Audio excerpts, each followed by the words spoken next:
ஒரு கொள்கையும் உனக்கு தெரியாது, உனக்கு ஒரு உணர்வுகளும் கிடையாது. இதுதான் எனக்கு விஜயை பற்றிய மதிப்பீடு.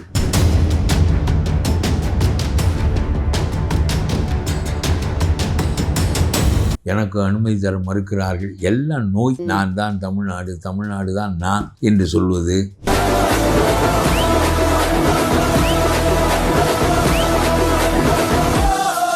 விஜய் மாதிரி நடிகர்கள் வர்றாங்க, இதுக்கு 40 பேர் சாகுறேன். இது என்ன?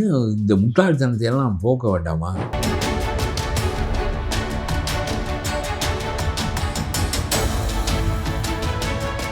ஏதாவது ஒரு யோசனையோடு பேச வேண்டும், யோசனையோடு கட்சி நடத்த வேண்டும்.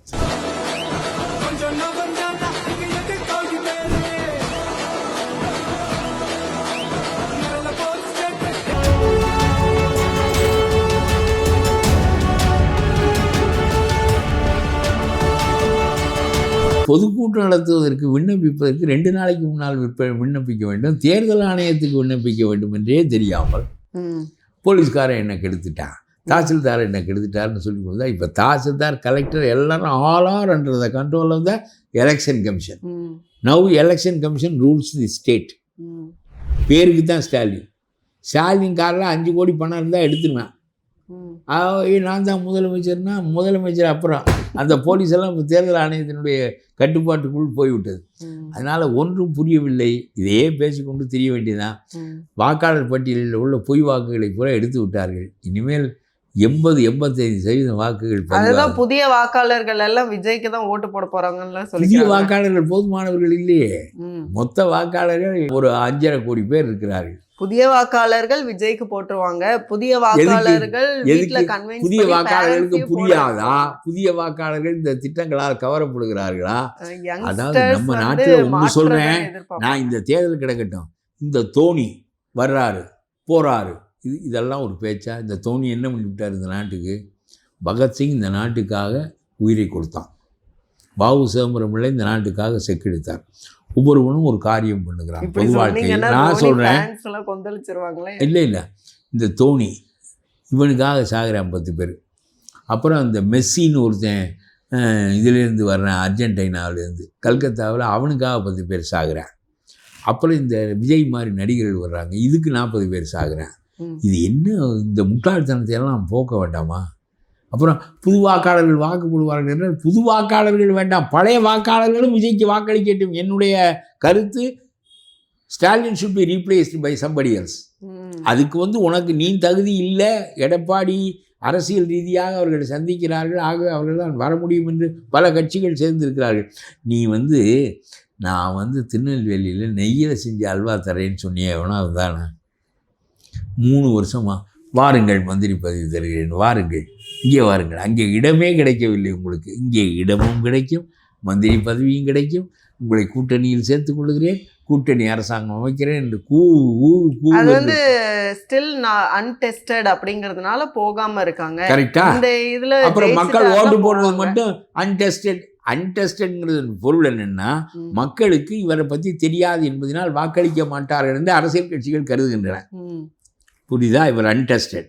மக்கள் அப்படி தான் நினைப்பாங்க. அன்டெஸ்டட் இவங்கிட்ட கொண்டு ஆட்சியை கொடுத்தோம்னா நாளைக்கு எங்கேயாவது கவுந்து போனால் என்ன செய்யுது? புதுசா யார் வர முடியும்? எப்பவுமே புதுசு என்பதற்காக புதுசு வர முடியுமா?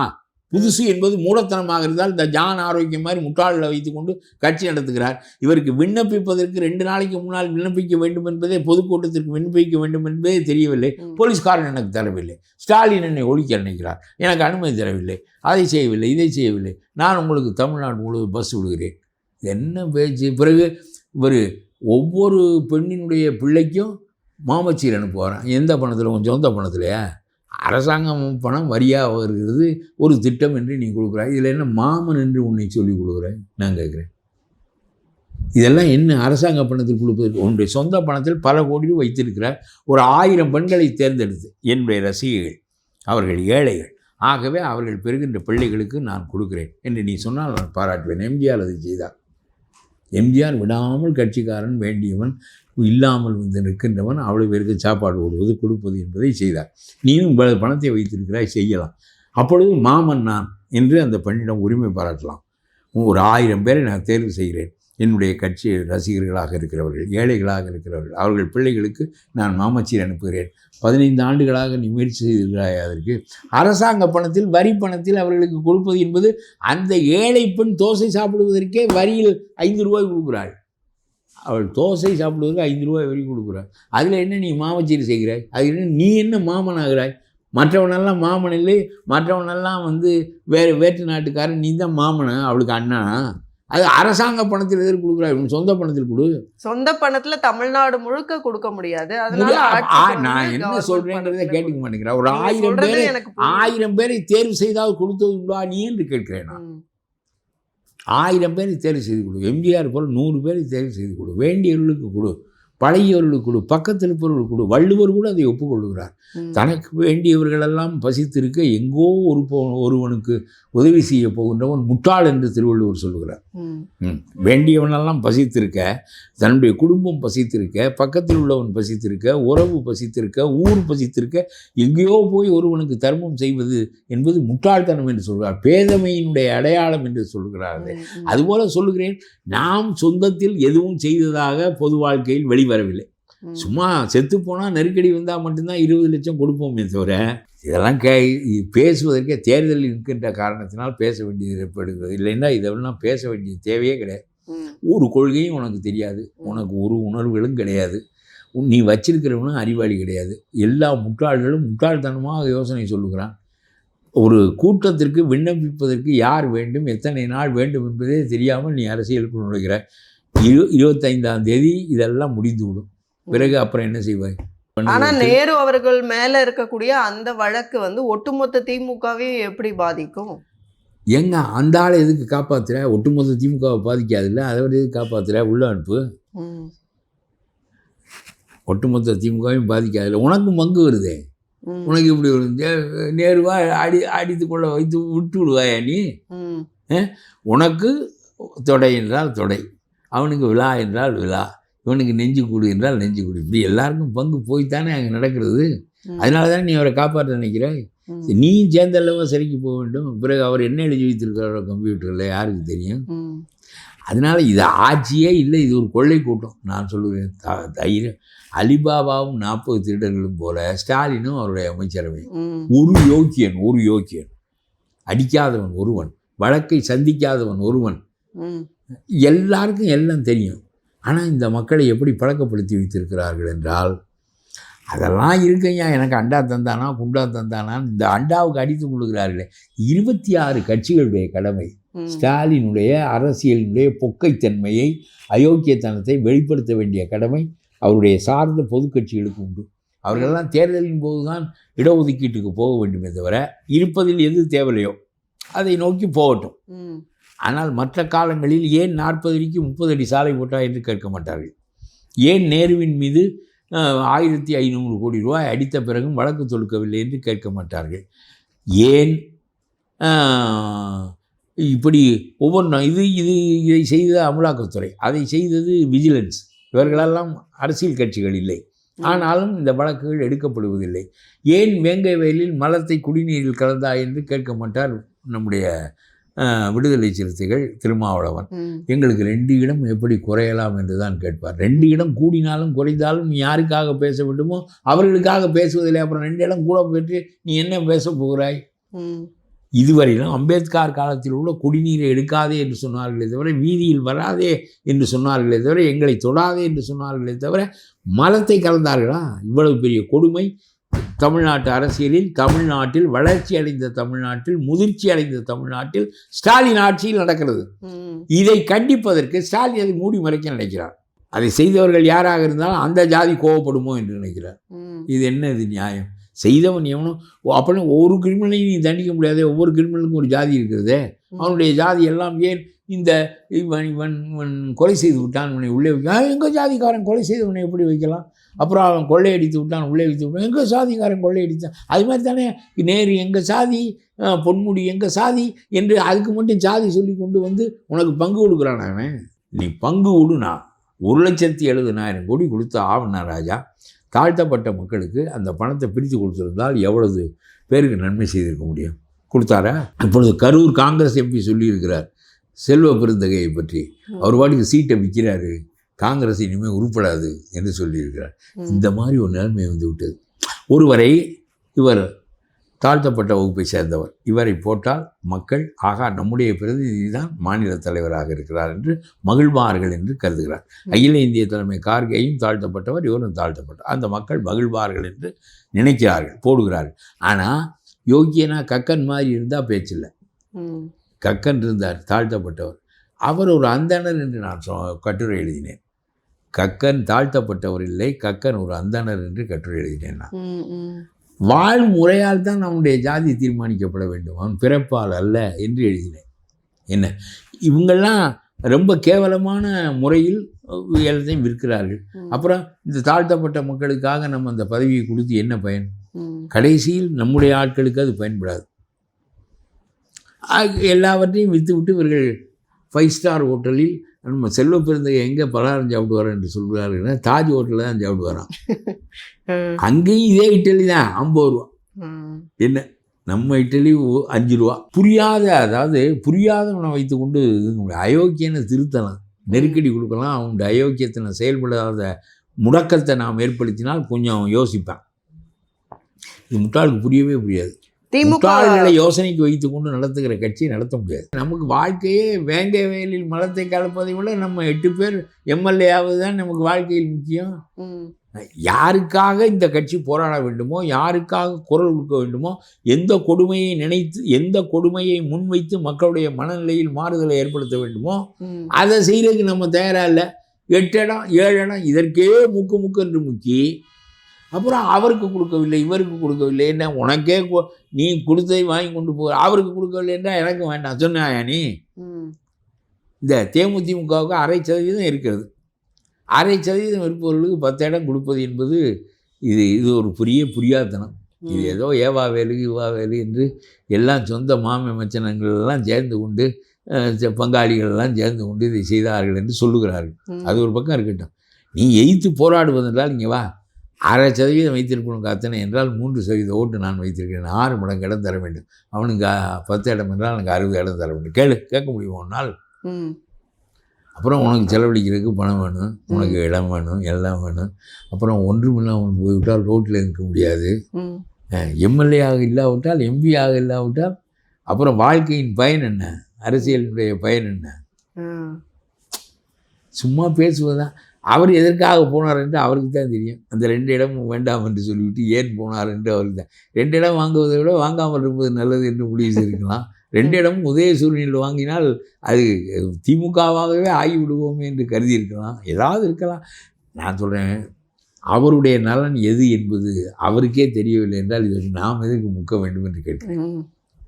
அவருக்கே அவர் சொல்லிவிட்டார், பெருந்தன்மையாக சொல்லுகிறேன், அப்புறம் பெருந்தன்மையோடு அவ்வளோதான்.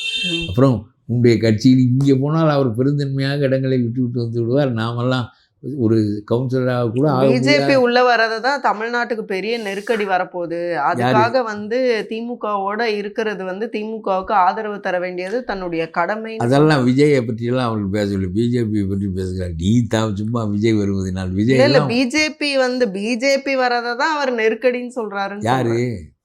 கமல்ஹாசன். சரி, அவரை விட்டு கொடுத்ததற்கு காரணம் எதுவாக உண்டாலும் இருக்கட்டும். மற்றவர்களெல்லாம் பிஜேபி வருவதற்கு ஏன் விட்டு கொடுக்கவில்லையா? போய்விட வேண்டியதானே. திமுகவே ஆளட்டும் 234 இடங்களிலும். மோடி வராமல் இருந்தால் சரி, நாங்களெல்லாம் வெளியே நிற்கிறோம் சொல்ல வேண்டியதானே. சும்மா வெட்டி பேச்சு இதெல்லாம் என்ன? அவரவர் ஏதோ ஒரு காரணம் பற்றி அது அவர்களுடைய கட்சி அழிகிறது, வாழ்கிறது, அவர்களுக்கு அதை பற்றிய கவலை இல்லை என்றால் அது நாம் பேச வேண்டிய ஒன்று இல்லை. அது நான் சும்மா அந்த திருமாவளவன் பேச்சு தினந்தோறும் அவருக்கு ஏதாவது பேச வேண்டும். நமச்சிவாய வாழ்க்கை, நாதன்தாள் வாழ்க்கை என்றால் சொல்ல வேண்டும். ஒன்றும் சொல்லுவதற்கு ஒன்றும் கிடைக்கவில்லை என்ற அதனால் அவர் நாள்தோறும் ப்ளஸ் கிரேவிங் என்று சொல்வார்கள். அது அந்த கட்டத்தில் உள்ளவர். அதனால் இவருக்கு இடம் கொடுக்காவிட்டால் தப்பு, அவருக்கு கொடுக்காவிட்டால் தப்பு, எனக்கு ஏன் கொடுக்கவில்லை, ஏதாவது ஒன்று ஒவ்வொரு நாளும் பேசுவார். அவருக்கு அல்ல. இப்போ அவருடைய கட்சிக்கு ஏன் 2 இடத்தை வேண்டாம் என்று சொன்னார் என்று என்னிடம் கேட்டால், அவருடைய கட்சியை வளர்ப்பதில் அவருக்கு இல்லாத அக்கறை எனக்கு என்ன இருக்கிறது, இதற்கு நான் என்ன சொல்வதற்கு இருக்கிறது என்று நான் சொல்லுகிறேன். இவருக்கு சொல்வதற்கு இருப்பது போல சொல்லுவார். அதான் இவர்களுக்கும் நமக்கும் உள்ள வேறுபாடு. அது அரசியலாகவே இல்லை, அவ்வளோதான். அரசியலாகவே இல்லை. இதோடு திமுக தீர்ந்து ஒரு புது மாதிரியான அரசியல் மலர்ந்து அதற்கு பிறகு மாறுதல் ஏற்பட்டால்தான் இருப்பதற்குள் நான் சொல்கிறேன். இந்த நீ இவ்வளவு பெரிய அதிகாரத்தை வைத்து கொண்டு ஒரு சத்தம் இல்லாமல் எல்லாம் அமித்ஷாவை கேட்டுத்தான் ஒரு காலையில் வெளியே கூட போவார் என்று சொன்ன நிலையிலிருந்து அமித்ஷாவுக்கு எத்தனை இடம் என்று அவர் முடிவு செய்கிறார். உனக்கு 28 இடம், நான் சொல்கிற இடம், போ அங்கே போய் நின்று.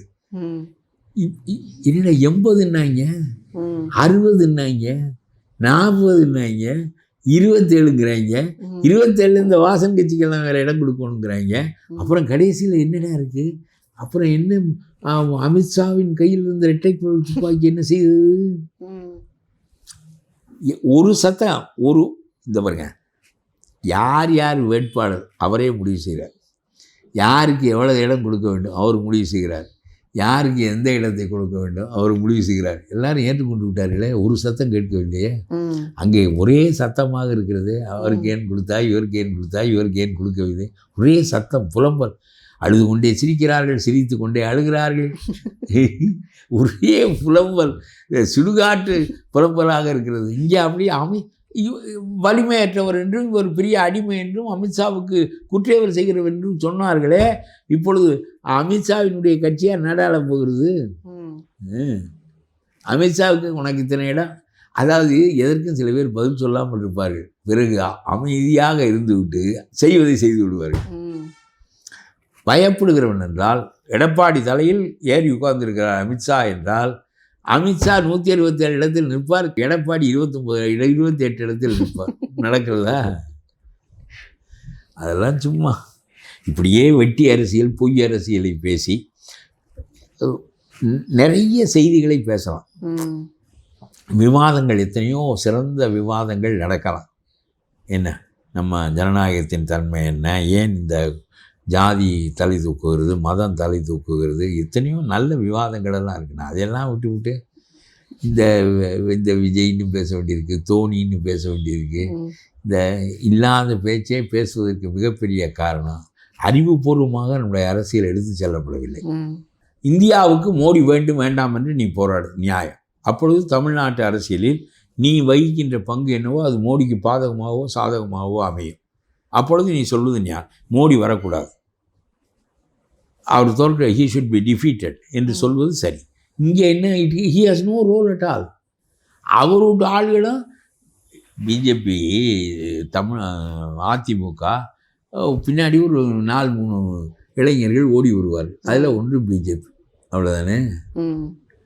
ஆனா அதிமுகவை தவறன்னு பாத்தீங்கன்னா இப்ப வந்து டிடிவி தினகரன் அவங்களுக்கு 11 சீட்ஸ், அப்புறம் பாமகவுக்கு 18 சீட்ஸ். அப்ப இது எல்லாத்தையுமே கன்சாலிடேட் பண்ணா, இரட்டை இலையை தவிர மற்றதெல்லாம் கன்சாலிடேட் பண்ண ஒரு 60+ வந்துருதுல. எப்படி வரும்?